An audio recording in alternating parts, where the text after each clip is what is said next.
उचित संवाद संबंधों में सहायक होता है। अनुचित संवाद संबंधों के लिए घातक होता है। मैं आपको स्पष्ट बता दूं, मैं तो मुंह फट आदमी हूं। मुझे जो कहना होता है वो मैं मुंह पर ही कह देता हूं, लेकिन लोगों को मेरी स्पष्टवादिता हजम नहीं होती। संवाद के बारे में ये कुछ वाक्य है जो आप प्रतिदिन सुनते रहते हैं। विडंबना यह है कि इन तथाकथित स्पष्टवादियों में से कोई भी यह कतई सहन नहीं कर पाता कि कोई और उनके बारे में उनके मुंह पर स्पष्ट ढंग से बोल रहा है। जब वे खुद ऐसा करते हैं तो इसे अपनी स्पष्टवादिता का नाम दे देते हैं, लेकिन जब यही काम कोई और करता है तो इसे वे हेकड़ी, घमंड और घटियापन की संज्ञा देते हैं। सीधे और सरल तथ्य भी जब बिल्कुल स्पष्ट रूप से कह दिए जाते हैं तो हमारे लिए उन्हें स्वीकार कर पाना आसान नहीं होता। तो फिर दूसरे लोग भला हमारी स्पष्टवादिता को कैसे सहन कर सकते हैं, जो कि तथ्य न होकर केवल हमारी राय ही होती है।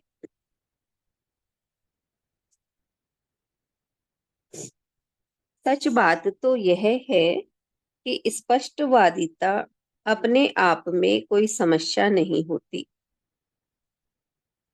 यह तो हमारा बिना सोचे समझे अपनाया गया मुंह फट रवैया है। इसके साथ इस स्पष्टवादिता को परोसा जाता है और यही बात समस्या बन जाती है। इंसान मूल रूप से भावुक होता है, तार्किक नहीं। हमारी स्पष्टवादिता में कोई तर्क हो सकता है, लेकिन बिना सोचे समझे जिस मुंह फट ढंग से बात कह दी जाती है वह दूसरे को भावनात्मक रूप से अशांत और उत्तेजित कर देती है। एक आहत मस्तिष्क समझने की सूझबूझ की क्षमता को कुंठित कर देता है। एक आहत मस्तिष्क समझने की सूझबूझ की क्षमता को कुंठित कर देता है। यदि कभी आपको कोई तीर आकर लगे तो क्या आप उस पर लगी सारी सामग्री का विश्लेषण करने बैठ जाएंगे जिससे वह तीर बना है? जब शब्द किसी कोमल हृदय को चोट पहुंचाते हैं तो इस बात की ओर ध्यान नहीं जाता कि उन शब्दों का अर्थ क्या है। बात केवल यह नहीं है कि आप खाने को पकाते कैसे हैं, बल्कि यह भी है कि आप उसे कैसे परोसते व खिलाते हैं। इससे बहुत फर्क पड़ता है। कोई संवाद तभी सार्थक होता है जब इसके चारों तत्वों का समावेश कर दिया गया हो।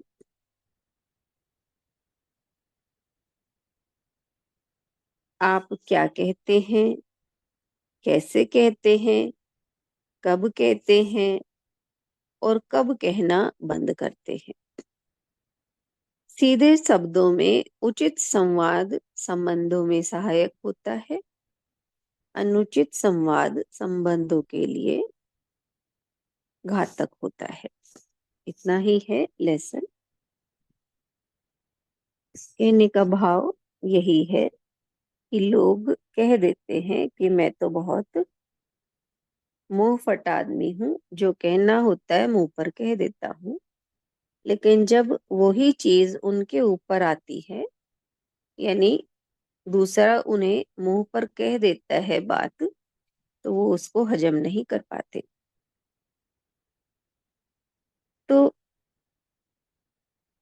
यही है कि जब हम ही उस चीज को स्वीकार नहीं कर पा रहे, तो दूसरे कैसे उसको सहन करेंगे। जबकि हम कोई भी बात मुंह पर कह रहे हैं, वो केवल हमारी एक राय होती है, उसमें तथ्य नहीं होता। यानी हमें एक्चुअल पता है नहीं कि ये बात सही है या नहीं है, या आदमी ऐसा है या नहीं है। हम अपनी राय के अनुसार उसके मुंह पर कह देते हैं बात को। तो जब हम नहीं सहन करते तो दूसरा कैसे करेगा। तो इसलिए यही बताया है कि किसी भी इंसान को कुछ कहा जाता है, तो बताया ना कि हर इंसान तार्किक नहीं होता। इंसान मूल रूप से भावुक होता है, तार्किक नहीं होता। तो अगर उसे कुछ कही जाती है बात, तो वो अशांत और उत्तेजित वो बात उसे कर देती है। तो यही है कि जैसे तीर का उदाहरण दिया है, तीर लगता है तो हम उस तीर किस चीज से बना है ये नहीं देखते, बस ये पता चलता है कि तीर लगा है। तो वैसे ही कि जब कोई किसी का शब्द किसी के हृदय को चोट पहुंचाता है, तो इस बात की ओर ध्यान नहीं जाता कि उन शब्दों का अर्थ क्या है। तो इसलिए यही बताया है कि हमें ये चार बातें, संवाद तभी सार्थक है जब चार बातों का समावेश हो। आप क्या कहते हैं, कैसे कहते हैं, कब कहते हैं, और कब कहना बंद करते हैं। यानी पात्र, समय, देश, काल, पात्र देखकर बात करनी है, तभी उचित संवाद संबंधों में सहायक होता है। अनुचित संवाद संबंधों के लिए घातक है।